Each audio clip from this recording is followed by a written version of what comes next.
Okay. Hello, my name is Saul Mascarenas. I'm the Vice President of Business Development at Vista Solutions Corporation. I've spent the last 19 years as a solutions engineer working with IT professionals who are frustrated with having to spend time troubleshooting network issues. They're tired of consistently dealing with angry end users and are sick of the stress, long hours, and lack of appreciation that unfortunately goes along with the job.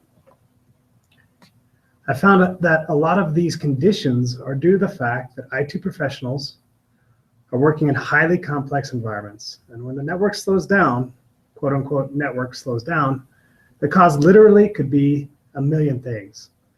So the search begins and the seasoned IT pros jump to their tools of choice to diagnose the problems.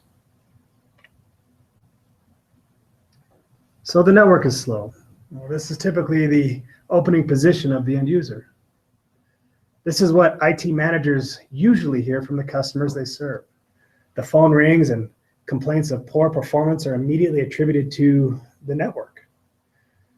The real statement, though, should be that the end user is dealing with slow application performance and that the network may be the cause of the slowdown. So we're going to take a moment to go over why it's so hard to determine the root cause of performance issues that are most always directly blamed on a, quote, slow network. So let's take a look at the anatomy of a transaction. A lot of business professionals don't quite understand the inherent complexity of what is involved for even the simplest transactions. Even experienced IT professionals may not have thought about the chain that exists to deliver the services to an end user utilizing a company's critical business applications. Let's take a look. The transaction starts with the client browser at the top, where you see begin in the upper left of the slide. All right, the request is generated and goes out the actual client's system across what may be a wide area network. Right, and that goes in the form of a payload of a request payload of an IT packet, and goes into what may be a web tier for a web application, web-based application. Right, and so as you can see, there are many processes, including, the code and things that are written in the front end that are responsible for taking in that information and determining what's actually being requested by the client browser. Right, and we'll then pass that request over what may be to a closer resource within the LAN once you hit the data center, right, and maybe hit some virtual infrastructure where the application server actually exists. So we have web services tier as well as an application services tier on the back end. But as you can see, there are many processes even at the application tier where the request has to traverse in order to come out the back end, where the application may not have access directly to what is being requested. Again, the application tier then must request on the back end, say, a database at the bottom to deliver the information that is being requested.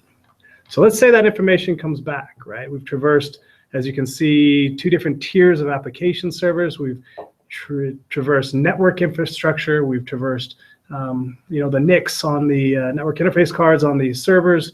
We've gone out, and all that takes some processing overhead to happen. So as we have to come back up through the stack, you look that we do it in reverse order. We disseminate what we've received from the database tier up through the application tier, put it in usable format that we can now deliver back over the LAN again back to the web tier.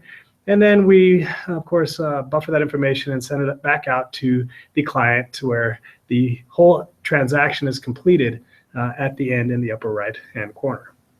But as you can see on the right-hand side of this slide, there are many areas and many linkages, both with hardware and software, process and services that need to handle the information, disseminate it, make decisions on that information, shoot it back out to the end user, and we categorize all of that in what we will consider to be the end user experience. So when we're looking at key metrics, the end user experience is the time that it takes for the end user to click on whatever application they're using, whatever button, whatever service they're trying to get, and wait for something to happen, wait for meaningful information to come back so that they can do whatever it is that is critical to the business at the time they request it.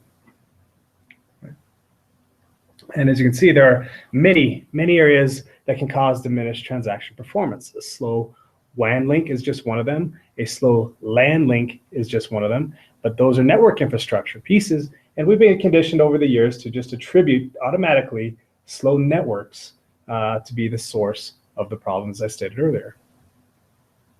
Right?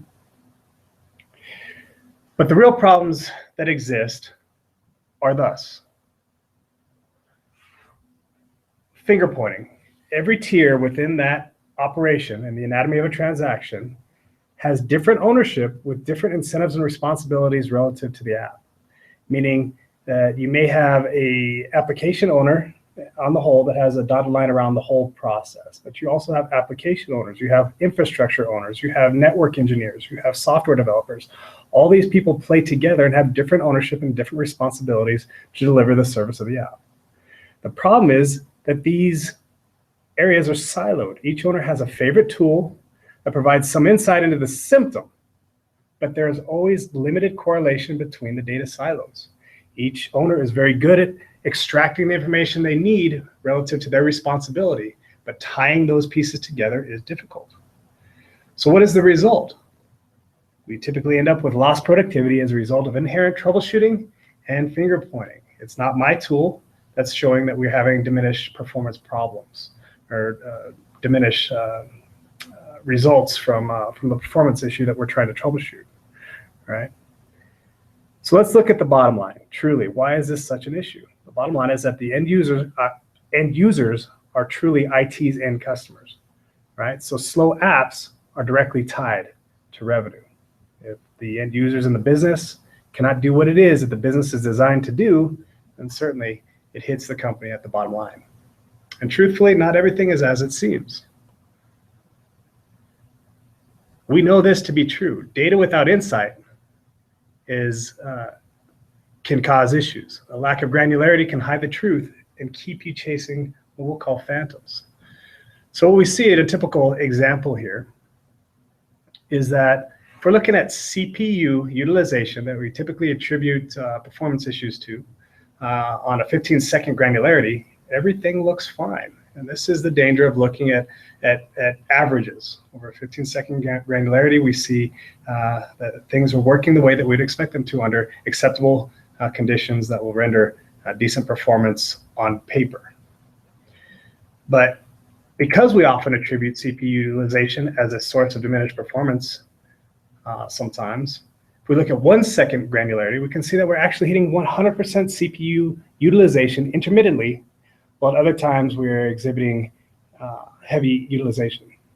The average CPU utilization is tolerable, but the end user effect is not. So the question is, ultimately, the statement is there's ultimately the difference between treating symptoms and solving problems. So what do we do here? Right? We understand that it's a very challenging job. So we put together a resource that you can download below with some practical tips for solving these issues more quickly. But we also know how frustrating it is to stay in this troubleshooting cycle of silos and finger pointing. And we have experience helping IT professionals like yourself discover the root cause of what is happening quickly and reduce MTTR, or mean time to resolution, to improve end user experience and address issues that affect the company's bottom line. Truthfully, we can help your team establish a new metric called MTTI, or mean time to innocence. You know, how quickly can one definitively prove that it probably isn't just the network slowing application performance for the end users? So if it makes sense to have a conversation to see if we might be able to help, please contact us below.